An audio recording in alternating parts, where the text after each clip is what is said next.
తరబడి ఎన్ని మందులు వాడినా మీ మోకాల నొప్పులు తగ్గట్లేదా? ప్రాణ పెయిన్ క్లినిక్ లో అత్యాధునిక చికిత్స. తాళం వేసిన ఇల్లే వారి టార్గెట్. పగలు రెక్కి వేస్తారు, రాత్రికి ఎవరికి అనుమానం రాకుండా పని కానిచ్చేస్తారు. ముఖానికి ముసుగు, నల్లని డ్రెస్ వేసుకుని ఎవరికీ కనిపించకుండా చీకట్లో వెతుకులాట ప్రారంభిస్తారు. ఇళ్లకు వేసిన తాళాలను పగలగొట్టి అందిన కాడికి దూచుకెళ్తారు కేటుగాళ్లు.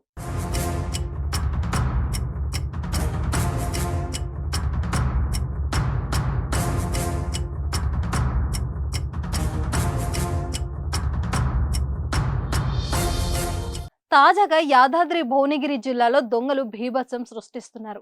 అర్ధరాత్రుల్లో ఊళ్ళోకి చొరబడి ఇల్లు గొల్లో చేస్తున్నారు.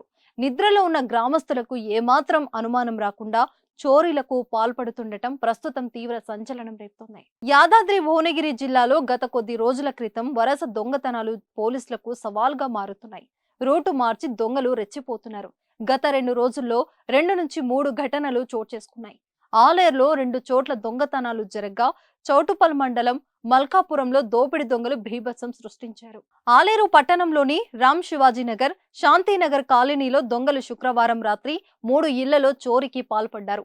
పట్టణంలోని కౌడ చంద్రయ్య ఇంట్లో 15 గ్రాముల బంగారం, 60 తులాల వెండి, అబ్బసాయలు ఇంట్లో సుమారు 1,00,000 రూపాయల నగదు, సంతోష్ ఇంట్లో 35,000 రూపాయల నగదును దొంగలించారు. పట్టణంలో ఒకేసారి 3 ఇళ్లలో దొంగతనం జరగడంతో ప్రజలు భయాందోళనకు గురయ్యారు. పోలీసులు గస్తీ పెంచాలని ప్రజలు కోరుతున్నారు.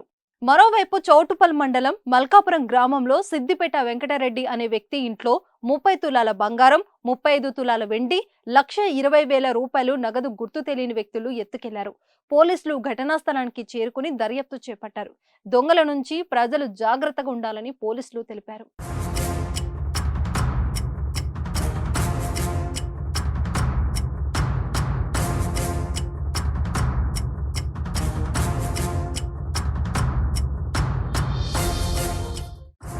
సుమన్ టీవీలో మీ పర్సనల్ అండ్ బిజినెస్ ప్రమోషన్స్ కోసం కింది నెంబర్కి కాంటాక్ట్ చేయండి.